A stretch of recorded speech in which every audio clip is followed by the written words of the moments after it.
Albuquerque police sergeant is the target of an internal affairs investigation after allegations that he was using his badge to try to get a date with a stripper. News 13's Tina Jensen has that story. Sergeant Daniel Carr supervises a group of field officers downtown. He and the stripper have both testified that's where they met and exchanged numbers, but their stories differ after that.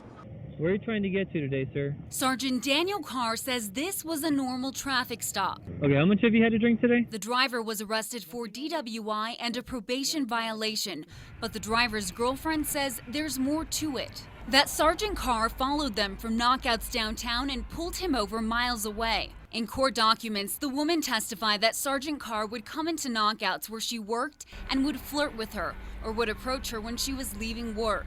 She says a year ago, she and her boyfriend Jeffrey Manning were leaving knockouts in separate vehicles, and that's when she noticed Carr following them. She says they had just gotten onto I-40 when he pulled Manning over. After he was arrested, she says Officer Carr began calling and texting her, asking her on dates, and offering to follow her home from work in case she had been drinking. She says she went along with it for a while because he hinted that if he were to not show up for court for her boyfriend's case, it would get dismissed.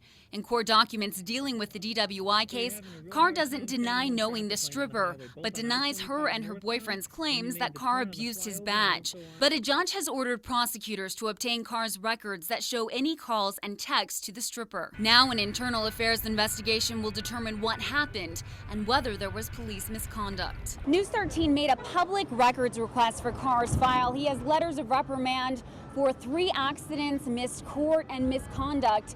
He's also been flagged by APD's early warning system. Back to you. Okay, Tina, APD would not comment about Carr's internal affairs investigation, but said he is still on regular duty. An Albuquerque man with a history